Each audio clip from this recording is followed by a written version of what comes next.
Welcome to Quill Sword Blogcast. Make sure it's dead, Jim.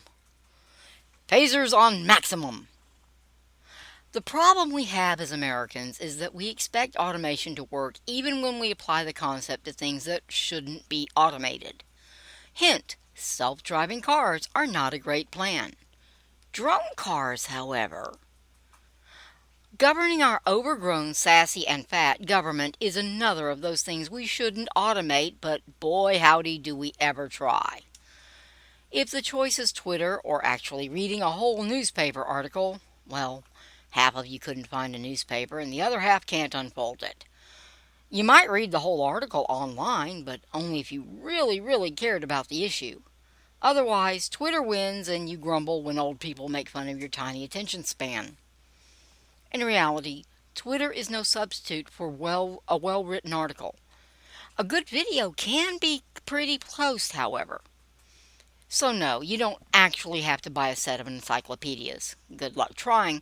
But you also can't settle for everything that fits into 140 characters.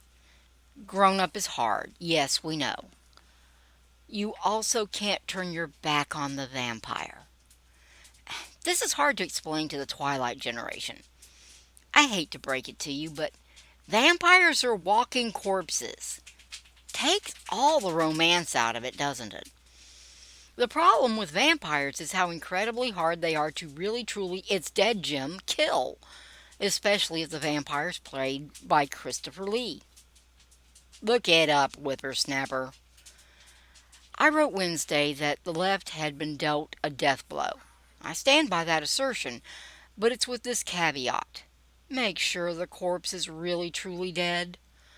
Human beings are resilient, wily, resourceful, and stubborn, which means that they don't give up easy when they don't want to.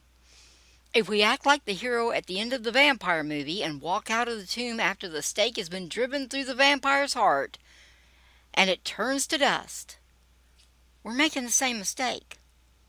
Scatter those dank ashes, you idiot! Some moron will rummage through that coffin in a few months and cut himself on a nail.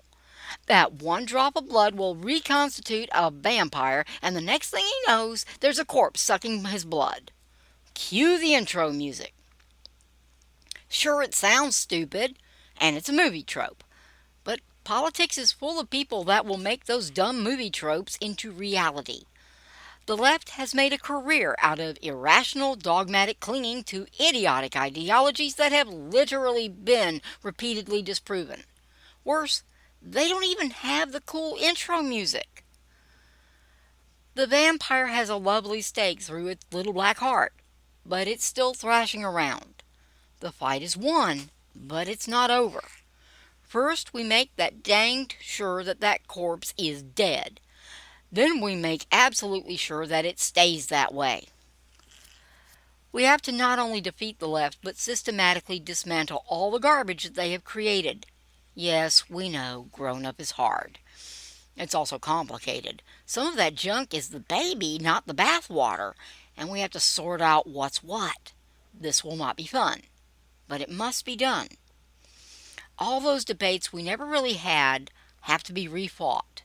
The young'uns are going to learn the hard way that the scientists, they pull their pants on one leg at a time, and they can and do lie. It's hard when your clergy lets you down, we know. But maybe stop putting people on pedestals and quit wondering why they fall off. They came in the same size that you did, size human. No one comes in size perfect. No one not born of a virgin a couple thousand years ago, anyway. So there's going to be that painful part where you learn that what they taught you in school wasn't true. Welcome to grown up. Sure, it's hard, but it's worth it, we promise. Then there's all the fussing and fighting and feuding trying to figure out what is actually true. Okay, this part can be fun, I admit. Long and tedious with occasional bouts of fun, but most importantly, it's all necessary. The first step to straightening out our country is straightening out ourselves. Me and my generation, we won't be around for part 2. It'll be left to you meddling kids to make really sure that vampire stays really truly dead. Your kids will be just as stupid as you are. It's okay. They grow out of it like every generation before them. But they will not know what you do. If you don't want them having a vampire sucking them dry, teach them well. Warn them about the dangers. But much more importantly, teach them how to think for themselves. Not merely being opinionated little jerks, they come that way, but how to reason well enough to work out the obvious for themselves. Don't go rummaging around in coffins, you idiots!